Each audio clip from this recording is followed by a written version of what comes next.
मिथिलांचल का एकमात्र TV channel Mithila much news अब यूट्यूब पर भी। आप यूट्यूब पर मिथिला मच न्यूज सब्सक्राइब कर न्यूज के लिए रहे अपडेट। इसके अलावा पोर्टल पर www.mithilamachnews.com पर भी दिन भर की खबरें ब्रेकिंग के साथ। मधुबनी जिले के बासोपट्टी प्रखंड अंतर्गत सिरियापुर गांव में नेताओं का आना वर्जित कर दिया गया। जी हां, कोई भी नेता या प्रत्याशी इस गांव में वोट मांगने आएगा तो उसे बुरा अंजाम भुगतना पड़ेगा। इस गांव में तकरीबन 3 से 4 हजार मतदाता है और इस बार सभी मतदाता आक्रोशित होकर वोट बहिष्कार करने का मूड बनाया है। आपको बता दें कि गांव के अंदर घुसने से पहले ही एक पोस्टर पर लिखा हुआ है कि इस गांव में नेताओं को आना प्रतिबंध लगाया है। कि हम लोग का सड़क का, स्वास्थ्य का, शिक्षा का आज तक कोई विकास नहीं हुआ।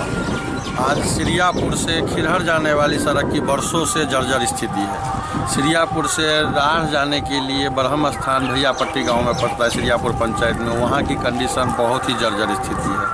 थोड़ा भी बारिश होने से रोज़ वहाँ पे किसी का हाथ टूटता है, किसी का पाँव टूटता है। सिरियापुर से बेनीपट्टी अनुमंडल जाने के लिए सिरियापुर से गौसनगर का बहुत ही जर्जर स्थिति है। सिरियापुर से खिरहर जाने के लिए उसका तो बहुत ही समझिए इतना नाजुक स्थिति है जो आज तक कोई सांसद उस पर देखभाल नहीं की। सिरियापुर से सिम्हा जाने के लिए अभी भी बछड़ा जाना दिहल के जाना पड़ता है, कच्ची सड़क का पेर के जाना पड़ता है, चल के जाना पड़ता है। आज हमारे सिरियापुर गांव के उत्क्रमित मध्य विद्यालय एक स्कूल है, यही आपके सामने, उसका भी आप फोटो ले सकते हैं। उसका स्थिति देखिए, बहुत सारे एनडीए सरकार में जो भी है सब लिखित पे ही कामकाज होता है। न बच्चे को एमडीएम टाइम पे भोजन मिलता है, न कोई पढ़ाई है, न कोई शिक्षा है, न शिक्षक का टाइम टेबल है। इसके लिए हम लोग पूरे समाज में कोई विकास का मुद्दा उठाए हैं। जो जिसका विकास नहीं तो वोट नहीं।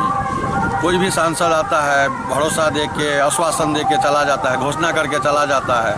उस घोषणा के बाद में कोई 5 साल जीतने के बाद में कभी देखने को भी नहीं आता है, कोई शकल से भी नहीं पहचानता होगा जो ये वीरेंद्र चौधरी सांसद इससे पहले जो थे वो कौन है। और हम लोग फोन एक टाइम कुछ मजबूरी था, कुछ काम। यहाँ तक कि कोई भी प्रत्याशी के प्रचार प्रसार करने आता है तो उसे गांव के अंदर घुसने नहीं दिया जाता है और वापस करवा दिया जाता है। इसके लिए एक व्यक्ति 24 घंटे तैनात रहते हैं। अब सुनिए मतदाता की जुबानी क्या कहते हैं अपनी जीते हुए सांसद के बारे में। नेताजी सबके स्वागत के लिए, सांसद जी के स्वागत के लिए, जो आज तक हमारे विद्यालय नर्क बना हुआ है, आज तक घूर के पलट के कभी कोई सांसद आज तक नहीं देखा। हम लोग गरीब आदमी से, बहुत नीचे परिवार से हैं, आर्थिक स्थिति कमज़ोर है। हम लोगों को जो बाल गोपाल है, सही शिक्षा नहीं मिल रहा है। ये मिडिल स्कूल में जो भोजन का सरकार ने व्यवस्था किया हुआ है, वो भोजन इससे अच्छा बंद हो जाता तो अच्छा है। हाँ, उस भोजन की रजिस्टर पे स्प्राइट आता है, बीकाजी का भुजिया आता है, लंच होता है, टीचर और पूरे स्टाफ मिलके, लेकिन बच्चे लोग को खाना नहीं मिलता है वक्त पे। इसी सब के लिए आज चारों दिशा से, प्रखंड के लिए, ब्लॉक के लिए कोई रास्ता, सही रास्ता हम लोगों को पास करने के लिए नहीं है। आज तक पूरा जर्जर है। कोई भी गांव से निकलने के लिए कोई माने सही रास्ता नहीं है जो गांव से निकल के हॉस्पिटल तक जाएगा। तो यही सब परेशानी है। टमाटर आप दिखा रहे हैं, टमाटर का क्या मतलब? टमाटर का ये है जो मेरा सांसद या कोई नेताजी है, हम लोगों से वोट मांगने आएगा तो उनको यही टमाटर से स्वागत करेंगे कि हमारा विकास नहीं, आपका वोट नहीं। इसीलिए हम टमाटर स्वागत के लिए रखे। टमाटर खिलाइएगा उन लोगों को? नहीं, उसको खिलाएंगे नहीं सर। उनको जो नील टिनोपाल वाला कुर्ता है उसको रंगीन कर देंगे। माने टमाटर की बरसात करेंगे? बरसात करेंगे। चलिए, क्या नाम करने वाले तो थे अंडे की बरसात, लेकिन मौसम ठीक नहीं है इसलिए कि वैष्णव भी होता है, इसलिए बाबा दरबार का प्रोग्राम था, इसलिए टमाटर रखे हुए हैं, नहीं तो अंडा का भी व्यवस्था था। गौरतलब कि सिरियापुर गांव के ग्रामीण ने कहा कि चुनाव आते ही नेताओं को मतदाता की याद आती है, उससे पहले कोई सुनने वाला नहीं होता। लेकिन इस गांव में कोई भी प्रत्याशी वोट मांगने जाएंगे तो उस पर टमाटर की बरसात किया जाएगा। ऐसे मतदाताओं को वोट बहिष्कार करना जायज है, जिससे आने वाले समय में विकास के लिए तरसना नहीं पड़ेगा।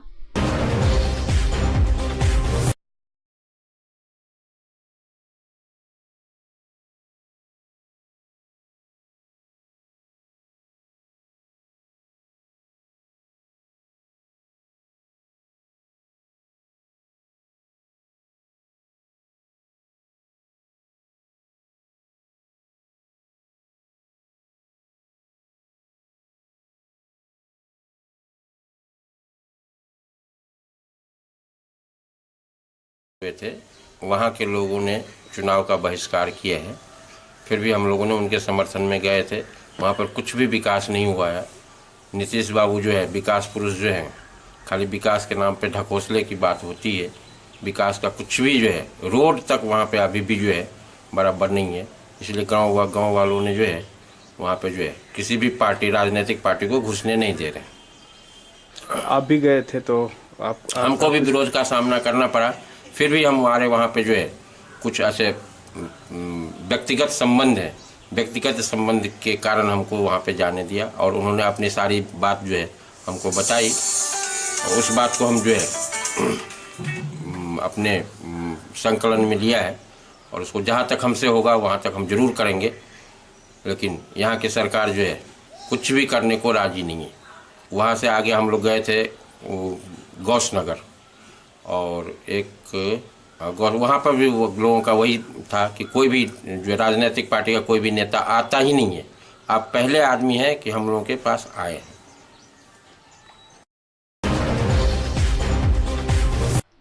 मधुबनी जिले के झंझारपुर लोकसभा चुनाव को लेकर एनडीए गठबंधन के नेताओं का चुनावी सभा हो रही है।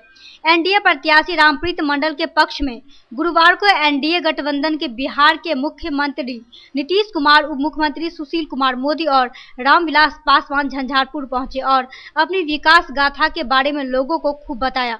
उन्होंने कहा कि प्रधानमंत्री नरेंद्र मोदी आतंकवादी के घर में घुसकर मारा, जिससे भारत देश का नाम रोशन हुआ। ये बातें सब कहकर लोगों को मोहने का काम किया। उन्होंने कहा कि 13 वर्ष से लोगों को सेवा कर रहा हूं और उसके बाद भी हमें मौका मिलनी चाहिए। उसमें न्यायपालिका के हाथ में जो अख्तियार है और उसका जो कोई निर्णय है उसके ऊपर कोई प्रतिक्रिया व्यक्त करना, ये क्या संविधान के बारे में एबीसी की जानकारी भी है? ये उस बात का द्योतक है। तो इसलिए हम आप सब लोगों से कहेंगे कि कुछ लोगों की इच्छा है सत्ता में आए और माल कमाए।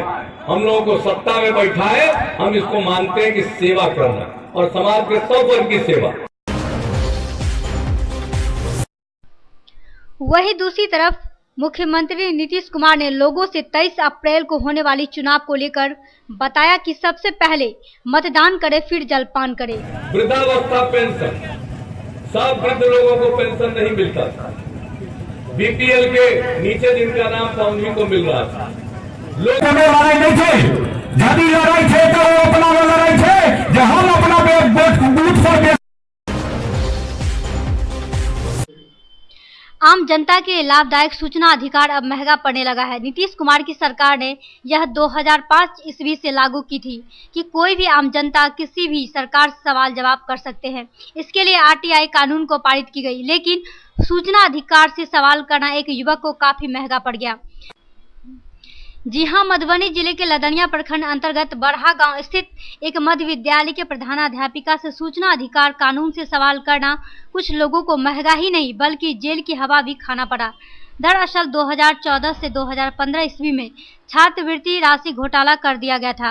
बरहा गांव के ही एक युवक परशुराम मंडल ने सूचना अधिकारी कानून के तहत छात्रवृत्ति राशि घोटाला का पर्दाफाश करना चाह रहा था। तो पूरा धांधली का साक्ष्य लेके और इसको हम आरटीआई लगाए पहले। तो सब 15 सदस्य टीम होता है, सदस्य पूरा हरिजन बस्ती है, 80% पता हरिजन का है।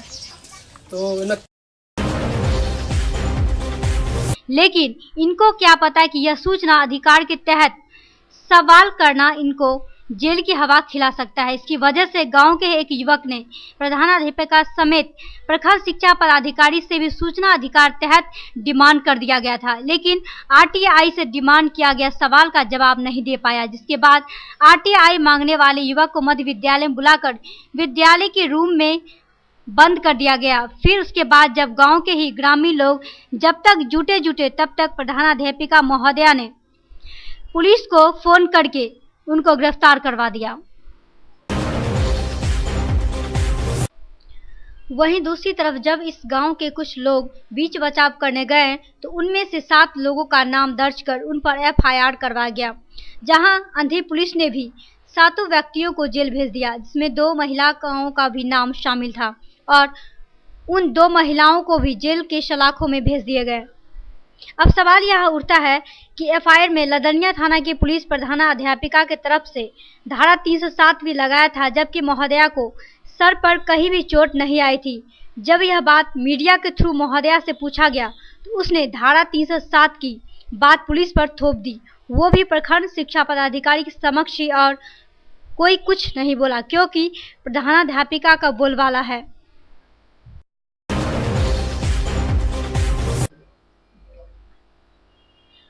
वहीं पंचायत के जनप्रतिनिधियों से लेकर बिहार के पंचायती मंत्री कपिल देव कामत तक, क्योंकि मंत्री साहब इस प्रधानाध्यापिका के रिश्तेदार लगते हैं।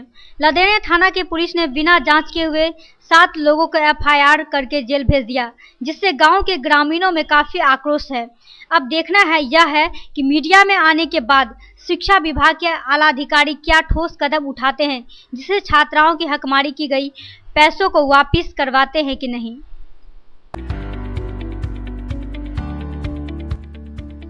एसएम रेजेंसी एसी, वाईफाई एवं आधुनिक सुविधा से सुसज्जित हर एक कक्ष।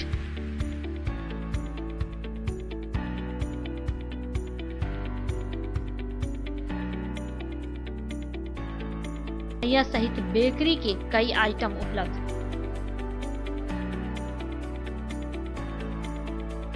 स्वादिष्ट फैमिली रेस्टोरेंट, आपके स्वाद पर वर्षों से खरा।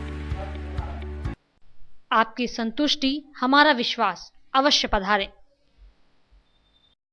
रोज the Medicity by doctor M K. Shukla, Darbhanga के ग्रामीण से शहर तक का एक विश्वास।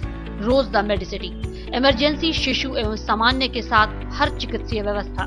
संपर्क करें Rose the Medicity, Digghi West, Bisartola, Darbhanga. Paras hospital, Mithilanchal का गौरव। आउटडोर में विशेषज्ञ चिकित्सकों की सुविधा, गंभीर मरीजों के लिए हाईटेक इमरजेंसी, हर सुविधाओं से लैस। Paras hospital, VIP road, Alpatti, Darbhanga.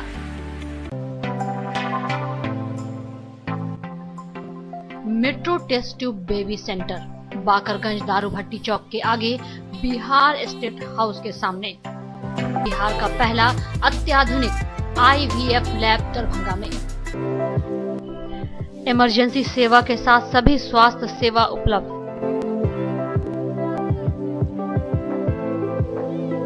संपर्क करें metro test tube baby centre. Manners public school, Dilawarpur, Darbhanga. Affiliated to CBSE up 10+2, New Delhi. CBSE नई दिल्ली से 10+2 स्तर तक मान्यता प्राप्त एक आदर्श विद्यालय। कई प्रकार के खेलकूद की उत्तम व्यवस्था। अनुभवी, ट्रेंड एवं योग्य शिक्षक।